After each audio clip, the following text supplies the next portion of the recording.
2026년 3월 7일에 트럼프 대통령이 남미 주요 국가의 대통령들을 플로리다에 초대했습니다. 그래서 회담을 가졌죠.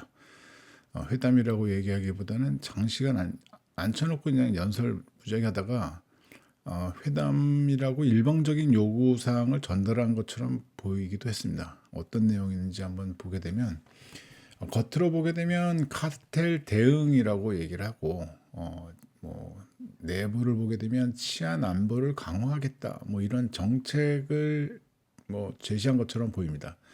하지만 실제로는 그보다 훨씬 더 큰 흐름이 깔려 있다 이렇게 생각이 들고 있죠. 바로 중남미 지역에서 중국의 영향력을 줄이고 미국 중심의 질서를 다시 세우려는 전략이다 뭐 이렇게 보는 거죠. 이 점이 중요한 이유는 이런 변화가 단순히 외교나 군사 문제에서 끝나지 않기 때문입니다. 물류, 공급망, 자원확보, 기업 투자 같은 경제활동 전반에도 영향을 주게 됩니다. 특히 중남미는 파나마 운하, 핵심 광물, 그리고 미국과 연결된 생산기지라는 점에서 전략적 가치가 아주 크죠. 그래서 이제 기업들도 이 지역을 단순히 신흥시장이다 이렇게 볼 수는 없게 됐다. 그런데 앞으로 성장성만, 시장성만이 아니라 지정학과 안보까지 함께 고려해야 되는 그러한 시대가 왔다라고 보면 되겠다 이런 얘기죠. 이번 정책의 구조를 보면 출발점은 카르텔 소탕입니다. 미국은 이를 명분으로 해서 중남미 국가들과 새로운 협력 체계를 만들고 있습니다. 그런데 중요한 것은 이 협력이 단순한 범죄 대응 수준에 머물지 않는다 이런 점입니다. 정책의 방향 자체가 치안 중심에서 안보와 지정학 중심으로 이동하고 있다. 그 결과 중남미 내부에서는 누구는 미국하고 가까워지고 누구는 배제되는 이런 분열이 나타날 수 있습니다. 이런 변화는 결국에 기업 환경에도 직접적으로 영향을 주게 되죠. 투자 판단은 더 까다로워지고 공급망 운영 비용이 늘어나고 특정 국가에서 사업을 하는 것 자체가 정치적 리스크로 연결될 수 있습니다. 즉 카르텔 소탕이란 말 뒤에는 정책 전환이 있고 그 정책 전환은 지역 분열과 기업 비용 증가로 연결된다 이런 것입니다. 조금 더 들여다보면 이번 전략의 겉모습과 실제 목적이 다를 수 있다는 점을 볼 수 있습니다. 표면적으로는 카르텔과 범죄 조직에 대응하겠다는 이야기인데 누가 봐도 명분은 충분해 보입니다. 하지만 그 이면을 보면 중국은 중남미를 단순한 치안 문제가 아니라 중국을 견제하는 모습으로 보고 있습니다. 다시 말해서 카르텔 대응은 앞에 내세운 이익이고 실제로 중국의 경제적, 외교적 영향력을 줄이자 이런 의도가 크게 작용하고 있다 이런 얘기죠. 그래서 대응 방식도 경찰 협력 수준이 아니라 군사 협력, 정보 공유, 훈련 지원 뭐 이런 안보 프레임으로 넓어지고 있다 이런 얘기입니다. 이렇게 되면 중남미 국가들은 단순히 범죄 대응 파트너가 아니라 미국 편에 설 거냐 아니면 다른 선택지를 가질 것이냐 이런 압박을 받게 되는 거죠. 기업 입장에서도 이 점은 매우 중요합니다. 왜냐하면 앞으로는 사업 자체보다 누구와 연결되어 있는 사업인가가 더 중요해질 수 있기 때문입니다. 결국 이번 정책이 치안 정책이라기보다 지정학 전략의 일부라는 점을 보여준다 이렇게 보시면 됩니다. 이런 선택적인 안보 연합이 중남미 국가들의 내부의 균열을 키울 수 있습니다. 핵심은 모든 나라를 포괄하는 협력이 아니라 미국과 가까운 일부 국가를 중심으로 협력이 짜인다 이런 점입니다. 이렇게 되면 포함된 나라와 배제된 나라 사이의 온도차가 커질 수밖에 없습니다. 배제된 국가는 자연스럽게 미국 중심 질서의 거리감을 느끼게 되고 그 빈자리를 중국과의 협력으로 메우려는 유인이 커질 수 있다 이런 얘기죠. 결국 중남미는 하나의 협력 공간이 아니라 두 개 이상의 지정학적 축으로 나뉘는 그러한 모습이 나타날 수 있습니다. 이런 구조는 정치적으로도 불안정하지만 경제적으로도 부담을 키우게 되죠. 기업들은 어느 국가가 어느 편에 더 가까운지, 정책 방향이 언제 바뀔지, 또 외교 갈등이 규제로 이어질지 뭐 이런 것도 살펴야 되죠. 예전에는 시장 규모와 성장성만 보고 진출을 검토했다 그렇다고 한다면 이제는 외교 노선, 안보 정렬 뭐 이런 것까지 함께 따져야 되는 복잡한 시대가 됐습니다. 그래서 포용적 협력이 빠진 안보 연합은 지역 안정을 높이기보다 오히려 새로운 균열과 장기적인 리스크를 만들 수 있다는 그러한 점입니다. 여기서 특히 멕시코와 콜롬비아가 왜 중요한지를 짚어볼 필요가 있습니다. 먼저 멕시코는 미국 인접국이죠. 제조업과 물류, 공급망 측면에서 미국 경제와 매우 밀접하게 연결되어 있습니다. 쉽게 말해서 멕시코를 빼고 북미 공급망을 이야기하기가 어렵다 이런 뜻입니다. 또 콜롬비아는 남미 북부에서 안보 협력하고 정부 연계 측면에서 상당히 중요한 위치를 차지하고 있습니다. 이런 나라들이 충분히 포함되지 않거나 협력의 중심에서 벗어나게 되면 미국이 구상하는 안보 네트워크의 실효성도 떨어질 수밖에 없습니다. 문제는 이런 공백이 단순히 외교 문제로 끝나지 않는다 이런 점입니다. 기업 입장에서는 물류 흐름이 흔들릴 수 있고 특정 지역에서 규제나 통관, 정책 변수에 더 자주 노출될 수도 있습니다. 즉 멕시코와 콜롬비아의 위치는 단순한 참가국 여부의 문제가 아니라 전체 전략이 실제로 작동하느냐 이거를 가르는 핵심 변수라고 볼 수 있습니다. 그러니까 중요한 연결고리가 빠지면 전략은 유지돼도 효과는 약해질 수 있다. 이런 얘기죠.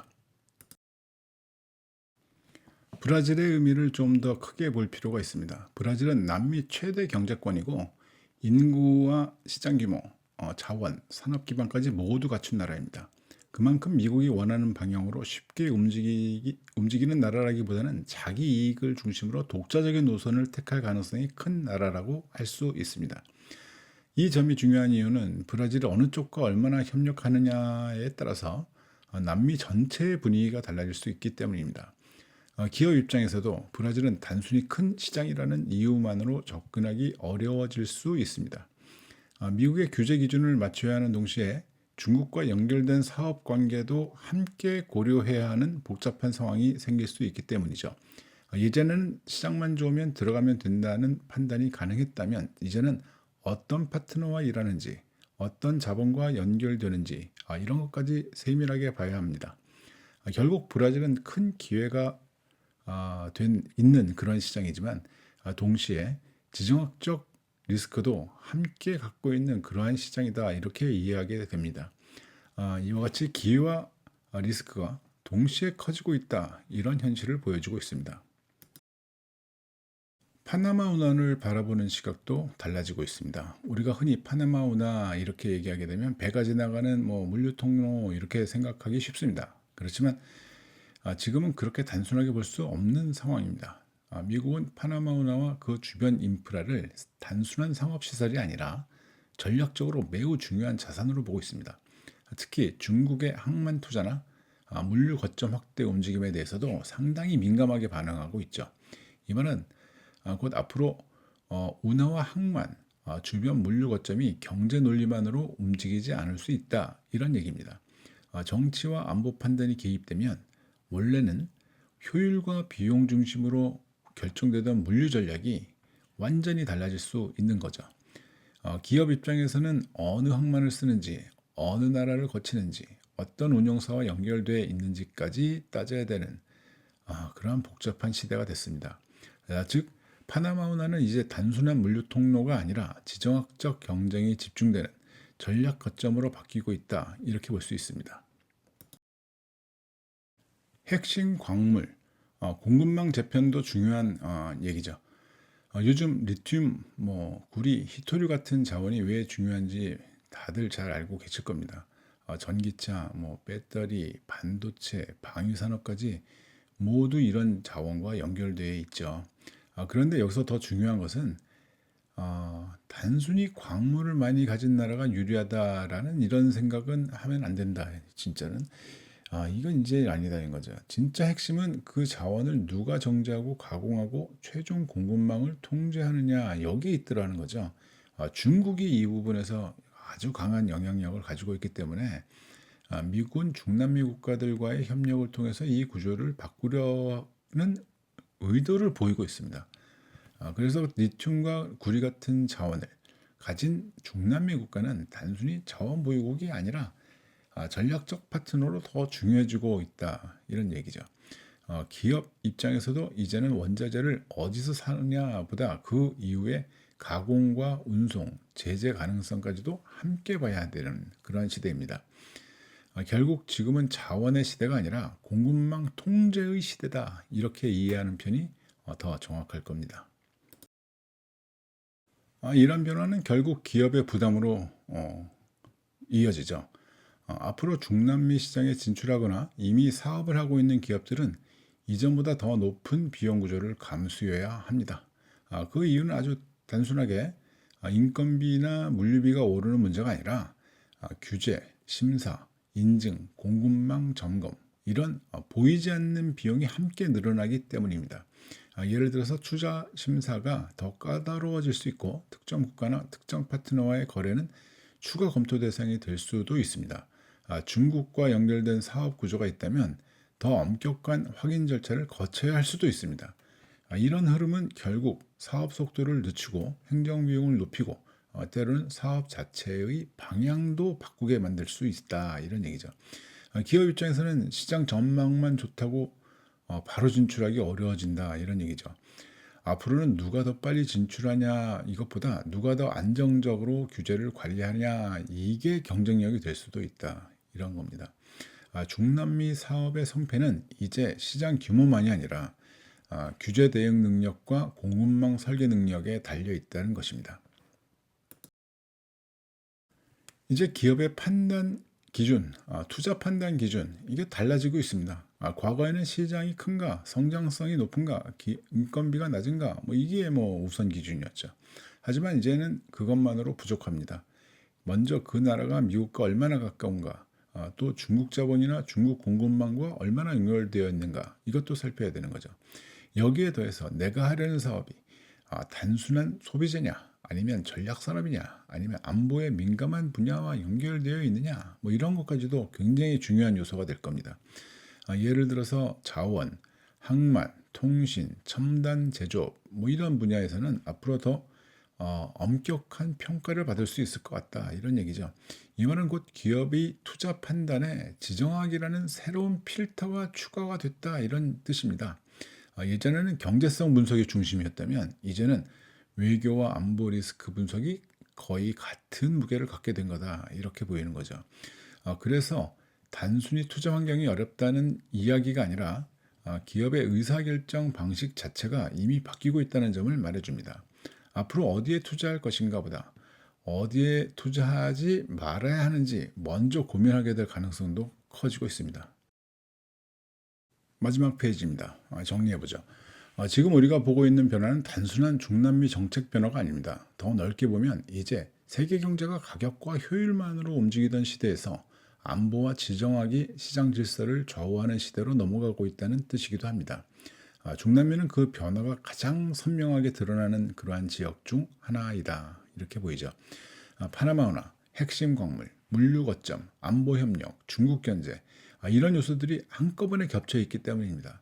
그래서 앞으로 기업들은 공급망을 더 유연하게 나누고 특정 국가나 특정 파트너에 대한 의존도를 줄이는 방향으로 움직일 가능성이 상당히 큽니다. 또 규제 대응, 정책 모니터링, 외교 리스크 관리 같은 그러한 기능도 아주 중요해질 것 같습니다. 협상 잘해야 되겠죠. 결국 앞으로의 경쟁력은 단순한 비용 감소 이런 게 아니라 불확실성을 얼마나 잘 관리하느냐 여기에 달려 있다라고 볼 수가 있다 이거죠.